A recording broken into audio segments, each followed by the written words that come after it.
اچھا، ایک جو اہم بات ہے وہ یہ ہے، مولانا نے ایک خواب سنایا کہ عاصم جمیل کو اللہ نے ایک پاگل کی خدمت کی وجہ سے معاف کر دیا۔ اب لوگ کہتے ہیں کہ پاگل کی خدمت کی وجہ سے معاف کر دیا۔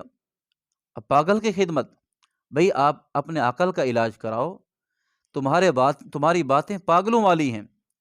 اللہ تعالیٰ چاہے پاگل کی وجہ سے معاف کر دیں یا تندرست انسان کی خدمت کی وجہ سے معاف کر دیں، اللہ تعالیٰ کسی قانون کے پابند تو نہیں ہے کہ اللہ تعالیٰ کے ایک قانون جو اللہ تعالیٰ نے دیے ہیں اس کے پابند ہیں، یا پھر انسانوں کے بنائے ہوئے قانون کے پابند ہیں۔ ایسا بالکل نہیں، اللہ تعالیٰ کسی قانون کے پابند نہیں ہیں۔ جب وہ چاہیں جس طرح کرنا چاہیں، کوئی ان سے پوچھنے والا نہیں ہے۔ اب میں آپ کو مختصر ایک دو مثالیں آپ کے سامنے رکھتا ہوں۔ اب حضور پاک صلی اللہ علیہ وسلم فرمایا کہ ایک بندے کو اللہ نے ایسی طرح معاف کیا کہ اس نے ایک کتے کو پانی پلایا، اللہ نے اس کی بخشش کر دی۔ اور ایک عورت بدکار تھی، اس نے ایک کتیا کو پانی پلایا، اللہ نے اس کی بخشش کر دی۔ اب اسی طرح کا واقعہ کہ ایک عورت نے بلی کو باندھ کر رکھا، اب قید میں رکھا، اس کو چھوڑتی وہ باہر کیڑے مکوڑے کھاتی، اس کی زندگی بچ جاتی۔ اب اس نے اس کو قید رکھا، اب قید کرنے کی وجہ سے اس کی موت واقع ہو گئی، تو اللہ نے اس کو بلی کے پکڑنے کی وجہ سے، قید میں رکھنے کی وجہ سے پکڑ لیا، جہنم میں ڈال دیا۔ تو اس لیے اللہ ایک چھوٹی سی نیکی کو بھی پسند کر لے، معاف کر دیں۔ اللہ تعالیٰ تو کسی قانون کے پابند نہیں، کسی ماحول کے پابند نہیں ہیں، اور بڑی بڑی نیکیاں ہوں اللہ پکڑ لیں، کون پوچھ سکتا ہے۔ میں ایک مختصر واقعہ آپ کو عرض کروں۔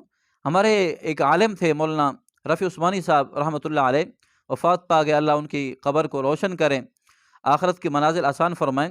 ایک اپنی کتاب ہے اسلام اور ہماری زندگی، اس میں لکھا ہے ایک بزرگ کا واقعہ۔ تو وہ کہتے ہیں، میرے ایک شیخ ہیں مولانا عبدالحی رحمۃ اللہ علیہ، تو وہ کہتے ہیں میں نے یہ واقعہ بارہا ان سے سنا ہے کہ ایک اللہ والے تھے، اب وہ کتابت کر رہے تھے، لکھ رہے تھے، تو اپنی قلم کو چلا رہے تھے، قلم چلاتے چلاتے دوات میں ڈالتے، پھر وہاں سے اٹھا کر کتابت شروع کرتے۔ تو انہوں نے قلم دوات میں لی اور وہاں سے اٹھانے لگے تو ایک مکھی آ کر قلم کے اوپر بیٹھ گئی۔ اب وہاں پر اس نے روشنائی کو چوسنا شروع کر دیا، وہ پیاسی تھی۔ اب انہوں نے وہ قلم ادھر روک لی، مکھی نے وہ روشنائی چوسی اور اٹھ کر چلی گئی۔ اب ان کی وفات ہوئی، وفات کے بعد کسی نے پوچھا کیا معاملہ ہوا، تو انہوں نے کہا اللہ نے مجھے معاف کر دیا۔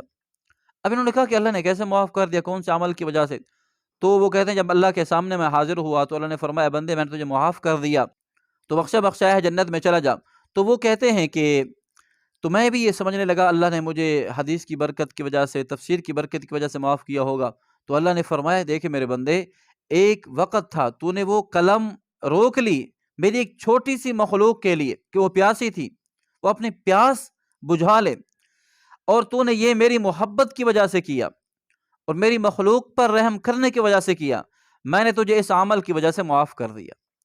تو اللہ ایک مکھی کی وجہ سے جب بخش سکتے ہیں کسی کو، ایک مکھی کی وجہ سے جنت کے اندر بھیج سکتے ہیں، تو ایک پاگل انسان کی وجہ سے اللہ کیوں نہیں معاف کریں گے؟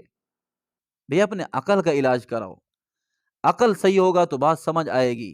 اللہ تعالیٰ کی رحمت کسی قانون کی پابند نہیں، ساری مخلوق اللہ کا کنبہ ہے، کسی پر رحم کرو گے اللہ کو پسند آ جائے، اللہ معاف کر دیں، چاہے جتنا بڑا گناہ گار ہو، اللہ تعالیٰ کو معافی، خدمت، درگزر یہ بہت ہی پسند ہے۔